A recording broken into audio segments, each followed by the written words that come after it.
तुम यहाँ क्यों आए हो? अरे, तुम्हें नहीं पता इस पीपल के पेड़ के बारे में? ये पेड़ भूतिया है। क्या तुम भूल गए रमेश के साथ क्या हुआ था? रुको, ये कहानी सुनो। एक तपती गर्मी की रात थी। रमेश, जो गांव का गाइड था, कुछ यात्रियों को छोड़कर देर से लौट रहा था। रास्ता सुनसान था, आसमान भारी और खामोश। वो बाइक तेज चला रहा था, बस यही सोचते हुए कि आधी रात से पहले घर पहुंच जाए। पर किस्मत को कुछ और ही मंजूर था। जैसे ही वो उस बदनाम पीपल के पेड़ के पास पहुंचा, बाइक का इंजन अचानक फड़फड़ाया और बंद हो गया। रमेश का दिल धक से रह गया। उसने बार बार किक मारी, पर इंजन ने कोई जवाब नहीं दिया। चारों तरफ सन्नाटा छा गया था, हवा तक जैसे रुक गई थी। फिर भी पेड़ की डालियां खुद ब खुद सरसराईं।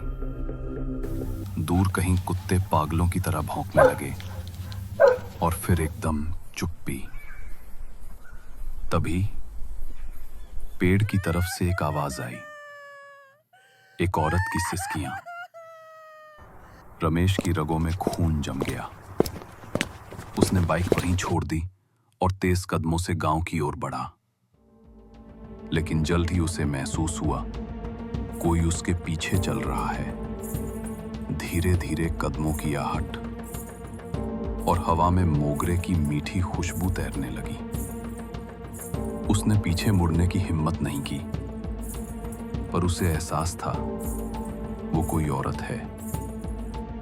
उसने कदम तेज किए, पीछे से भी आहट उतनी ही तेज हो गई और तभी एक कोमल मीठी आवाज आई, सुनिए, प्लीज जरा रुकिए।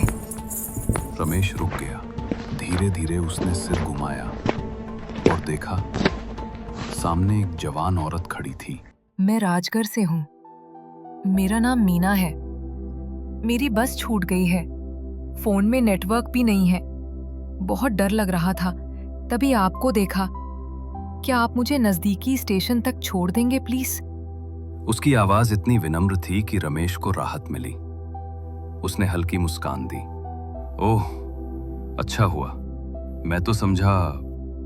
वो रुक गया, झिझकते हुए बोला, कोई बात नहीं, आओ मैं बाइक स्टार्ट करता हूं।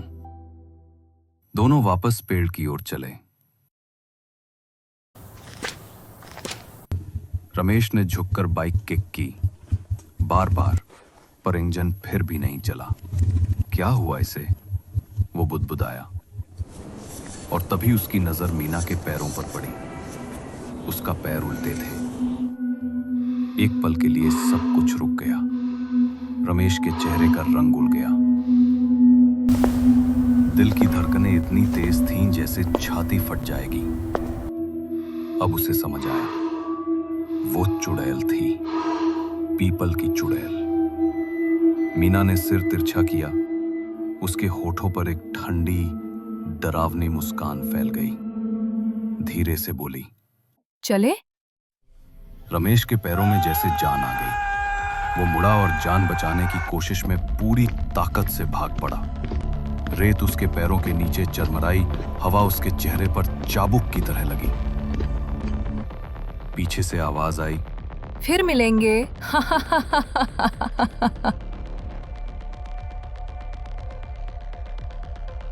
रमेश बिना पीछे देखे भागता रहा।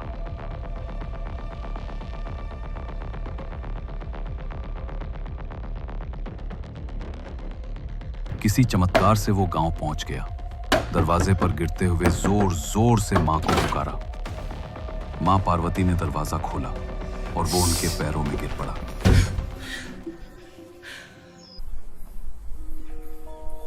पर वो फिर कभी पहले जैसा नहीं रहा। कई दिनों तक बिस्तर पर पड़ा रहा, पसीने से तर, आंखों में आतंक। पंडित बुलाए गए, तांत्रिक आए, झाड़ फूंक हुई, पर कुछ असर नहीं हुआ। गांव में लोग फुसफुसाने लगे, पीपल की चुड़ैल ने उसे निशान बना लिया है। जिसे वो पसंद कर ले, उसे छोड़ती नहीं। कुछ दिनों बाद उसका छोटा भाई संपत जयपुर से आया। भाई को देखकर रमेश की आंखों में थोड़ी चमक लौटी। रात में सब सो गए। अचानक पूरे गांव की बिजली चली गई।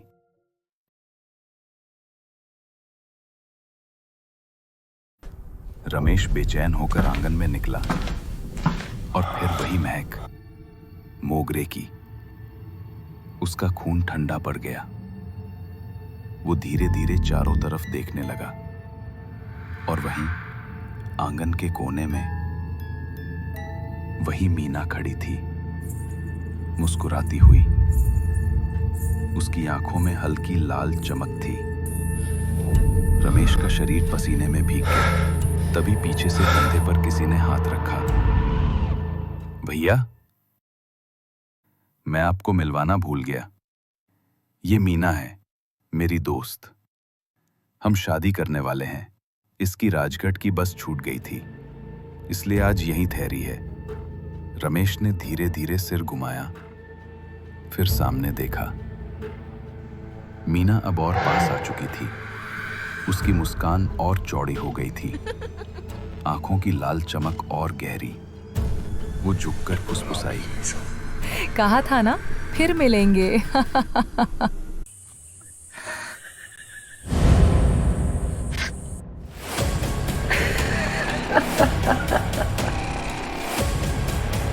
अगले ही पल बिजली वापस आ गई।